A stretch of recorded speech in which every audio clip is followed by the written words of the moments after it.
Aloha and welcome from Maui, and I'm wishing you a very Maui Merry Christmas. Of course, this is Love Coach Scott Katamas, and this is one of my oldest and dearest friends, my co-host for the night, my co-pilot. I'd love for all of you to meet Kutira Decosterd. Aloha from Maui, and what an honor to be with all of you at this very, very special day of Christmas Day and your birthday. And my right? birthday, and she's done an amazing job of making sure that I'm very well loved and very well honored on my birthday. And it's a very special time. Obviously, it's Christmas. It's a holy day for many. And I want to acknowledge that it's a challenging day for some people, and a difficult day for some people, and a wonderful day for some people. So whatever the case is for you, welcome. We also are going to be sharing some more announcements about how things are moving forward for the Global Peace Tribe. So welcome. And as always, I love to see who's with us. So I'm taking a look at the chat box, and so many of our regular friends are with us. Jeffrey, Lorna, John, Victoria, Marlene, Susan, Dia, Jeff. And as always, let us know where you're from. It's always great to see. I see we've got people from British Columbia, from Santa Fe, New Mexico, from California, from Florida, from Texas. So it's really, really good to hear from all of you. And we also have in our Zoom room some of our wonderful favorite things. Ava Park, who's going to be one of our presenters tonight. Susie, who is our super duper support person. Jerry Anderson, that wild mystic monastery monk. Connie and Andrew, you saw them on my show recently. So love having all the people that are with us. Kutira, tell us a little bit, since we're in Maui, one of the things that I'm planning on doing, and we're really starting with this show, is as we move into the awakening world, I'm going to travel more and do shows from different places. And most of our guests are actually going to be with us live in person today. So tell us a little bit about this magical place of Maui, a little bit about your history coming here, and who you are to the audience. What a pleasure to do so. And of course, it includes this man here quite a lot. This land, which we are right now sending this show out, is purchased in 1988, and it was just a piece of jungle, nothing else on it.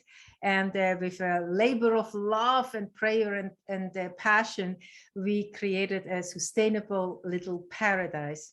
We are off the grid. We are very much dedicated to food security with planting staple food. And we are welcoming people who seek a nature experience and a culture experience when they come to Hawaii and can retreat here in our place.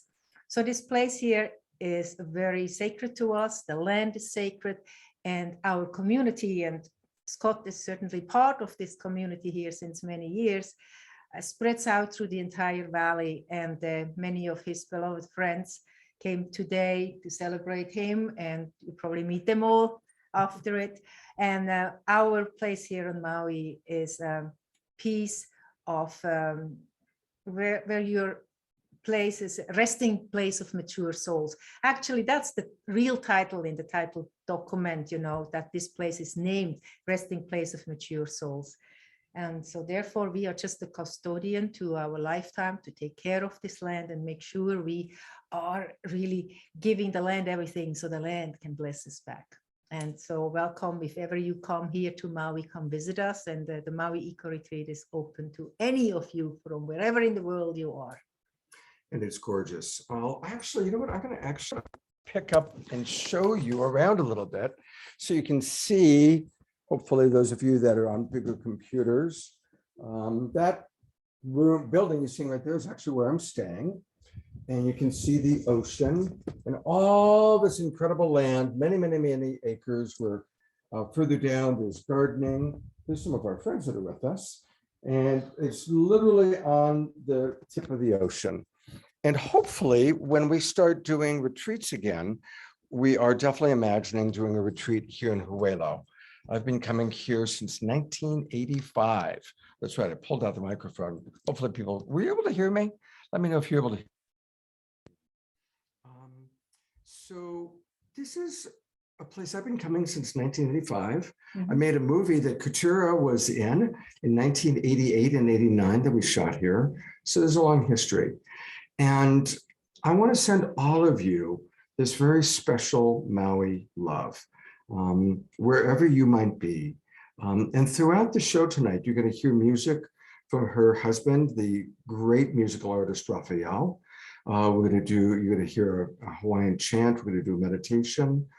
And so we do want to send that beautiful, loving vibe of the healing winds, the resting place for mature souls that is really truly the energy of this land. We want to send that to all of you. And thank you, by the way, for all the birthday wishes. I'm really appreciating that very, very much. It's nice to hear from all of you. I also am going to share with you a little bit more about our plans for the Awakening World, which is tonight is the last edition of Saturday Night Alive for a while. We've done 90 shows. Our very first show that Deborah and I did was on April 4th, 2020, and we have not missed a Saturday night. We've done 90 straight shows. And as most of you know, last week, Deborah's last time hosting for the foreseeable future. We have a lovely message I'm going to play in the main show from Deborah. And so I'm going to be moving into continuing to do a show every Friday night. You know, I was doing a show called Straight Talk. So every Friday night, every Saturday night, and my Sacred Sunday show. Going to continue that through the weekend. Every weekend into the new year. But we're going to do a few things a little bit differently. You're still going to get your favorite luminaries, your favorite presenters, wonderful musicians, even magic. By the way, 2 of our favorite magicians are dropping by tonight to spontaneously share a little magic with us. So that's going to be fun. But we also are going to really be addressing issues with a little more depth, going a little bit deeper, recognizing that truly this is a time of the awakening world. So I want to share with you, I had asked some of my friends and some of our favorite luminaries to share kind of some of their thoughts about what it means to be in an awakening world. And here's what Reverend Michael Beckwith had to say. So let's hear from Reverend Michael Beckwith about our new show, The Awakening World. Oh, and let me make sure that the sound is properly on. There we go. There we go. Michael, we're starting a new series in January called The Awakening World. The idea being that it's obviously a very hard time for a lot of people, but everything that is happening is part of the awakening world and all of us as human beings awakening. And I would love anything you have to say about your perspective about this particular moment in time as the awakening world. I would definitely be in alignment with what you just said. It is a time of great awakening. And I think that the prophecies from the indigenous cultures have pointed to this particular time in which we are living, in which there is decadence, there's that which is not in cadence with that which is emerging, that no longer serves us, that's falling apart and creating a lot of disturbance in the field for a lot of people. And then there's the emergence of expansion of our paradigm into a global society that's sustained more by compassion and love and generosity and forgiveness. I think we're in the midst of the destruction of one paradigm and the birth of another paradigm. The earth itself, if you look at the earth, Mother Earth, from the shamanistic point of view, a great shamans would say, one of them that we would talk about this just passed a few days ago, Malidoma Some. When the earth spoke to him during his initiation into elderhood, she told him that she had already passed into another phase of consciousness. The frequency was much higher, and that humanity was being invited into a higher frequency. Those that come into it will pass through this phase with very little worry and anxiety and anxiousness and fear. But those that don't will pass through this phase with fear and worry and anxiousness and anxiety. And it will be a very difficult time for them, you see. So from the shamanistic point of view, in the mystical point of view, we're already, the earth is already at a higher frequency, and the field in which we're living is already at a much higher frequency. Some would say another dimension we're living in already. From a scientific point of view, the earth is vibrating at a higher frequency. Over the last 30 years, of which the Schumann resonance has been measured and things of that particular nature, it's at a higher frequency. So that means that certain things will not be sustainable if it's not at that frequency. If you start a business merely for profit and you don't care about what you're creating, you're just doing something just to make money, it's not going to be sustainable, you see. So we're in that dynamic right now. And so it behooves us to encourage folks to have a spiritual practice. It doesn't matter what you call yourself, doesn't matter what religion, just opt out of the dogma of it and come into what they all are leading us to, which is a closer walk with love, a closer walk with resonating with compassion and peace and generosity and forgiveness, all what all religions actually teach. But not to be religious or to come into high religiosity, but to really embrace the fruitage of the practice, which is a deep spiritual connection with the presence, you see, and that guides you in your thought, your conversation, and your deeds. So yeah, we're in a very volatile period of time, and everything that we're going through is kind of an evolutionary trigger that is pushing some people and pulling other people to another awareness of the cosmology of unity and oneness. See, so what I would say, I was recently on a panel with some good friends, Catherine Woodward Thomas and Marianne Williamson. And as we were exiting, Marianne said, Michael, give us something positive to think about, with all the darkness, that's all the stuff that's going on the planet right now. What would you say about it? And I said, listen, the universe is progressive. The universe is the outpicturing of the fundamental order and harmony and beauty and symmetry of the heart mind of the infinite. It's always expanding to reveal more of the infinite nature of the presence. Even if it contracts a little bit, it always expands more, you see. And so it ever doesn't go backwards. It's always progressive. So with that, when something is out of alignment, when something is not in integrity with the fundamental harmony of the universe, it creates a level of stagnation. So what happens is that stagnation creates a tension. And that tension becomes like a slingshot. As the universe is going forward, the stagnation, it feels like it's a slingshot going like this. And then when there's a release, the energy is released and it creates a kind of a renaissance that very quickly things change, but it changes through the individuals who are doing the spiritual work. Peace does not roll in on the wheels of inevitability, but it rolls in on the backs and the minds of individuals who are doing the spiritual work. So when that energy is released, it moves through people as creativity, innovativeness, resourcefulness, very fast. And so I think we're being prepared for a renaissance because of all the stagnation that's happening in systems that are systemic with greed, and systemic with injustice, systemic with bigotry, systemic with injustice. It's going to happen very rapidly. We're going to enter into a renaissance phase. And it's going to happen, it's not going to be like magic, like God's going to come out of the sky and do anything, because the presence of God needs vehicles, just like electricity needs a light bulb. Electricity is everywhere, but unless it has something to plug into, you don't see it. God's everywhere, but unless people are plugged in and bear witness to it, it doesn't show up. So all of us who are doing spiritual work are going to be the instruments of a great renaissance. And even though it looks dire in many ways on the planet right now, looks dire, you see, because you can use the same laws for negativity, which many people are doing right now. But anything that is against life is not sustainable because life's not going to work against itself.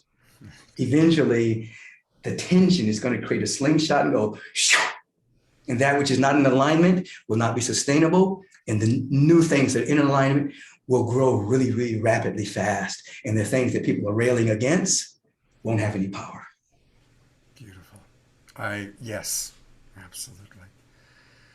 Michael, thank you so much for these many messages and for being such a great inspiration in my life for 30 plus years now. So many people. We were at the Sheridan. I used to come see you downstairs at the Sheridan, man. There were like 20 people on metal folding chairs.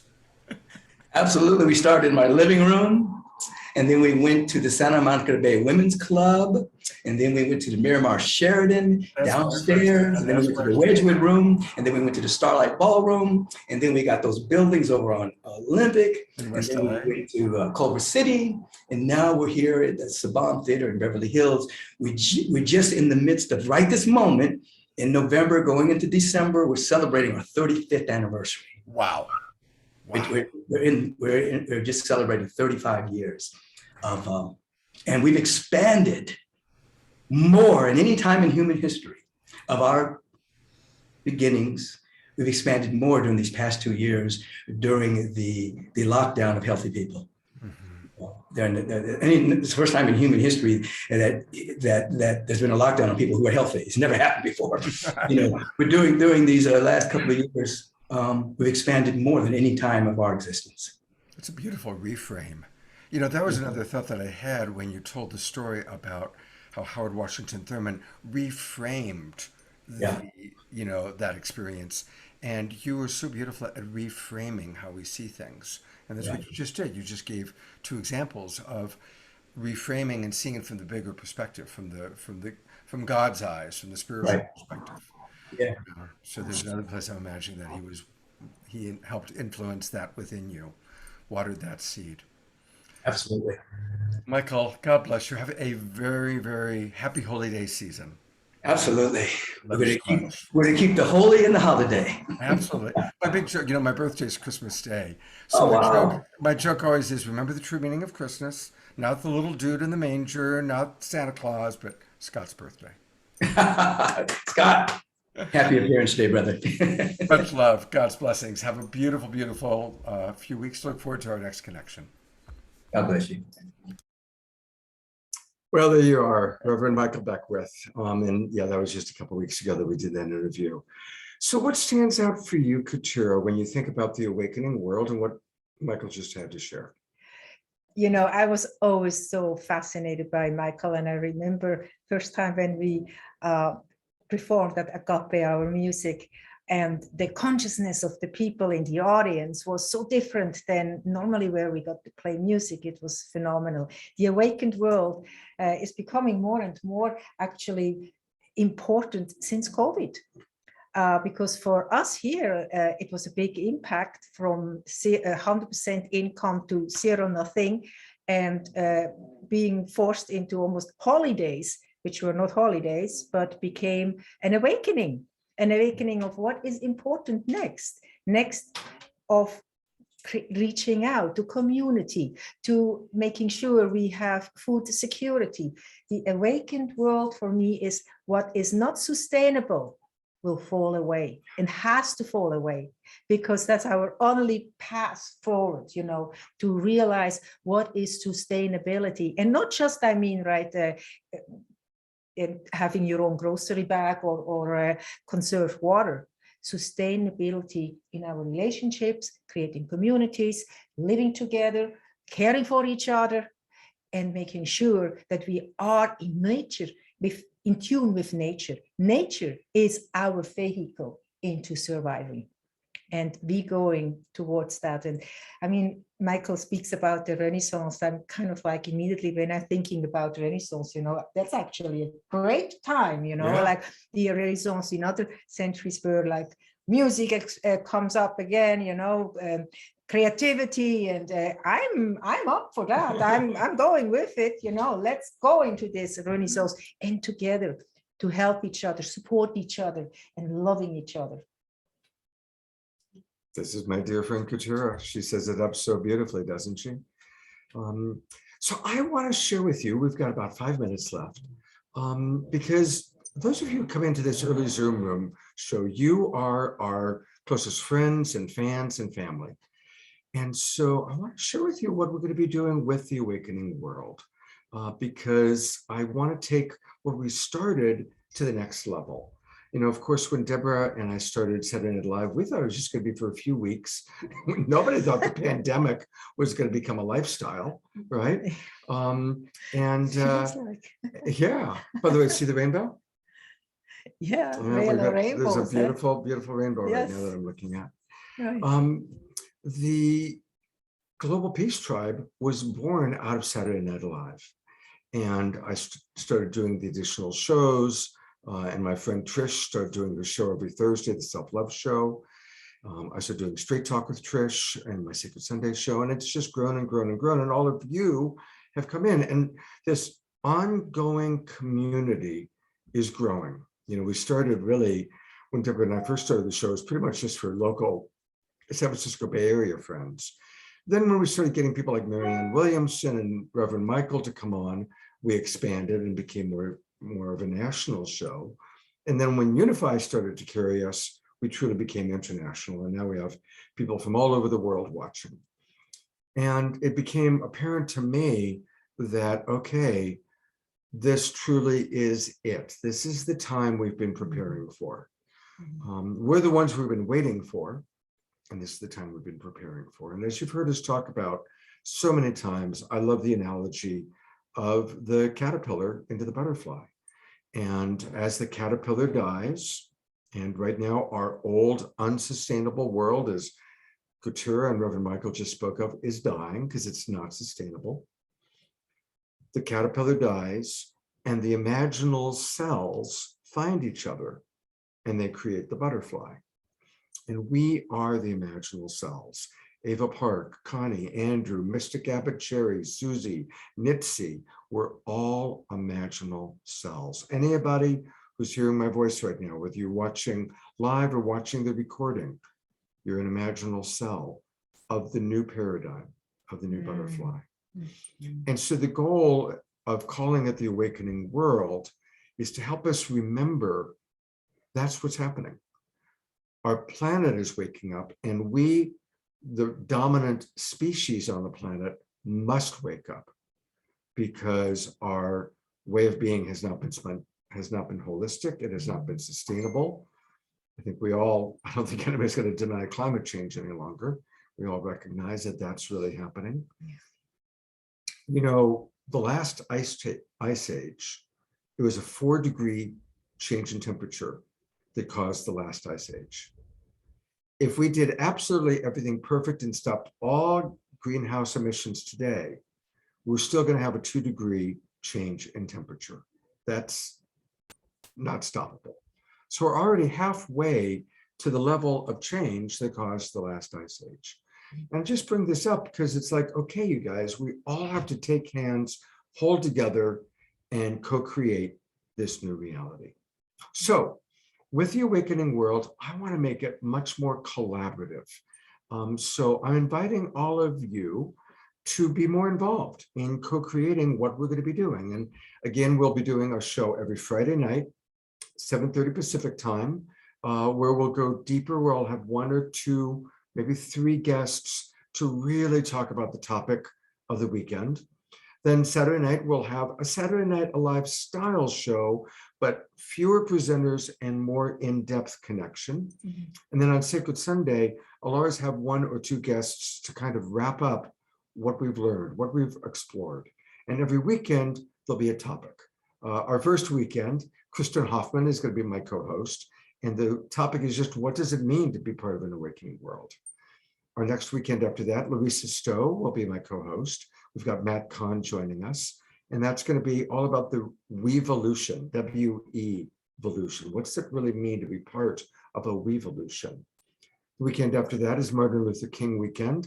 And I've got Reverend Rich Feltus and Dr. Brenda Wade as my co-hosts. Pato and Antoinette will be with us, and many of our favorite speakers, all about racial and social justice. The weekend after that, it'll be with the twin Ray, Shakina and Sananda. So it goes. So each weekend we're going to go deeper, but I want to hear from you what you'd like to see, what shows, what topics, what themes, what guests.